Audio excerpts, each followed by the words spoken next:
এবার আশুলিয়ার বাইপাইলে ভূমিকম্প, মাত্রা ছিল ৩.৩। এখনো আতঙ্কে নরসিংদীর মানুষ। নকশা দেখাতে না পারলে ভবন সিলগালা করবে রাজু। ৩ দিনের সফরে ঢাকায় ভুটানের প্রধানমন্ত্রী, স্বাগত জানালেন প্রধান উপদেষ্টা। বাংলাদেশের সাথে ৩টি চুক্তি ও সমঝোতা সইয়ের সম্ভাবনা। নির্বাচন বিলম্বিত করতে গণবিরোধীরা চক্রান্ত করছে। জামাতকে ভুল পরিসংখ্যান দিয়ে জনগণকে বিভ্রান্ত না করার আহ্বান বিএনপি। দেখছিলেন ক্রাউন সিমেন্ট সংবাদ শিরোনাম। এবার বিস্তারিত। নরসিংদীর মাধবদীর ভূমিকম্পের রেশ কাটতে না কাটতেই এবার ভূকম্পন অনুভূত হলো আশুলিয়ায়। সকাল 10:30টার দিকে কম্পন রেকর্ড করে আবহাওয়া অধিদপ্তরের ভূকম্পন পর্যবেক্ষণ ও গবেষণা কেন্দ্র। রিক্টার স্কেলে ভূকম্পনের মাত্রা ছিল ৩.৩। এর আগে গতকাল ৫.৭ মাত্রার ভূমিকম্পে দেশের বিভিন্ন জায়গায় প্রাণহানির সংখ্যা 10 জন, আহত হন শতাধিক। এ ঘটনায় ভূমিকম্পনে কেন্দ্রস্থল নরসিংদীর ঘোড়াশালের বিভিন্ন এলাকায় ছড়িয়ে পড়ে আতঙ্ক। পলাশ উপজেলার মালিদা গ্রামে দেয়াল ধসে নিহত হন বাবা ছেলে। সকালে নিজ জেলা কিশোরগঞ্জের পাকুন্দিয়ায় তাদের দাফন সম্পন্ন করা হয়েছে। চাকরি সুবাদে নরসিংদীতে থাকতেন তারা। রাজধানীর পুরনো ঢাকার অধিকাংশ ভবন ঝুঁকিপূর্ণ বলে জানিয়েছেন রাজধানী উন্নয়ন কর্তৃপক্ষ রাজুকের চেয়ারম্যান ইঞ্জিনিয়ার মোহাম্মদ রিয়াজুল ইসলাম। সকালে পুরনো ঢাকার কসাইটুলিতে ভূমিকম্পে রেলিং ভেঙে পড়া ভবন পরিদর্শনে গিয়ে এমনটি জানান তিনি। বলেন, রেলিং ভেঙে পড়া ভবনের নকশা দেখাতে পারেনি মালিক।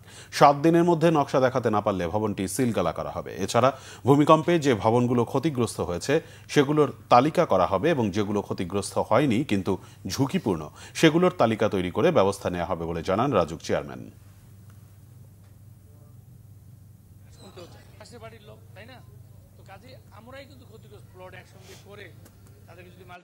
এটার মধ্যে অলমোস্ট কোনো বালু সিমেন্ট রড টড নাই, বালু সিমেন্ট মানে হালকা কোন রকম দিয়ে ওইটা করেছে, যার জন্য এই ভূমিকম্পে যেহেতু 7 তলার উপরে ওইটা চাক চাক করে ভেঙে পড়ে।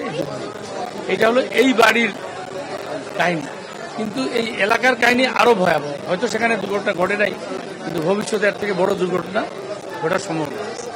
তাহলে দেখেন ওইটা হয়েছে, এইটা হয়েও লোক মারা যেতে পারত। মানে আর যদি 10 সেকেন্ড এইটা কন্টিনিউ করতো, আল্লাহ না করুক, তাহলে যে কি হইতো এটা উই ডোন্ট। 3 দিনের সরকারি সফরে ঢাকা এসেছেন ভুটানের প্রধানমন্ত্রী শেরিং তকবে। সকালে হযরত শাহজালাল আন্তর্জাতিক বিমানবন্দরে অবতরণ করেন তিনি। স্বাগত জানান প্রধান উপদেষ্টা ডক্টর মোহাম্মদ ইউনূস। শনিবার সকাল 8:15টায় ড্রক এয়ারের একটি ফ্লাইটে ঢাকার হযরত শাহজালাল আন্তর্জাতিক বিমানবন্দরে পৌঁছান ভুটানের প্রধানমন্ত্রী ও তার সফর সঙ্গীরা। এরপর ভুটানের প্রধানমন্ত্রীকে সশস্ত্র বাহিনীর একটি চৌকস দল গার্ড অফ অনার দেয়। প্রধান উপদেষ্টার দপ্তর জানিয়েছে, বিমানবন্দরের ভিআইপি লাউঞ্জে ডক্টর ইউনূস ও শেরিং তকবে সংক্ষিপ্ত বৈঠক করেন। বিমানবন্দরের আনুষ্ঠানিকতা শেষে ভুটানের প্রধানমন্ত্রী সাভারের জাতীয় স্মৃতিসৌধে মুক্তিযুদ্ধের বীর শহীদদের প্রতি শ্রদ্ধা জানাতে যান।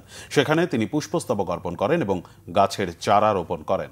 পররাষ্ট্র মন্ত্রণালয় জানিয়েছে, তকবের এই সফরে ইন্টারনেট ব্যান্ডউইথ বিনিময় সহ 3টি সমঝোতা স্মারক সই হওয়ার সম্ভাবনা রয়েছে।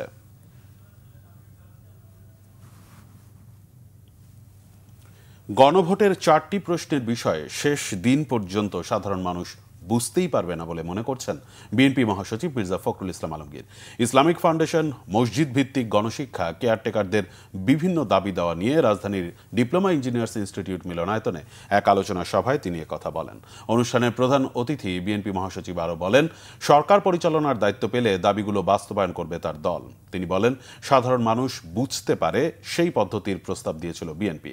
মানুষকে বিভ্রান্ত করতেই পিআরের জন্য চিৎকারকারী দলগুলো এখন নির্বাচনের প্রস্তুতি নিচ্ছে। মির্জা ফখরুল বলেন, একটি দল বিগত 10 বছর ফ্যাসিবাদের বিরুদ্ধে কোনো ভূমিকা না রাখলেও নানা ইস্যুতে ভুল কথা বলে জনগণকে বিভ্রান্ত করছে। গণভোটে থাকবে আর হ্যাঁ না, এখন গণভোটে নাকি 4টা প্রশ্ন থাকবে।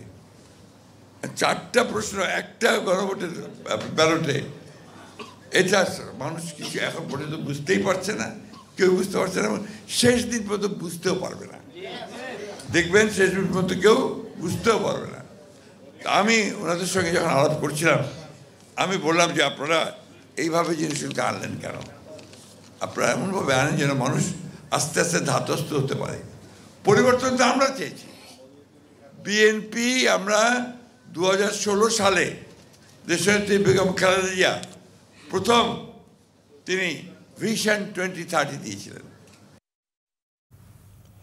এদিকে বিএনপির স্থায়ী কমিটির সদস্য সালাউদ্দিন আহমেদ বলেছেন, গণতন্ত্র না ফিরলে ফ্যাসিবাদ আবার ফিরতে পারে। যারা ২৪-এর চেতনাকে এককভাবে রাজনৈতিক ব্যবসা করতে চাচ্ছে তাদেরকে আওয়ামী লীগ থেকে শিক্ষা নিতে হবে।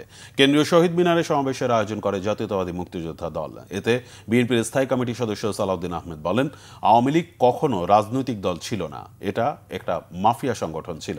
লীগের রাজনীতির কবর দিতে হবে। গণতান্ত্রিক চর্চায় অন্য কোনো দলের কার্যক্রমকে বাধাগ্রস্ত করা যাবে না।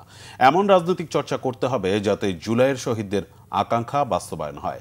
৮ দলের একটি দল আমি ডামির নির্বাচনে অংশ নিয়েছিল, তাদের সাথে বাকিদের কিভাবে ঐক্য হয় তা নিয়ে প্রশ্ন তোলেন সালাউদ্দিন আহমেদ। জামাতকে বিভ্রান্তিমূলক পরিসংখ্যান দিয়ে জনগণকে বিভ্রান্ত না করার আহ্বান জানান তিনি।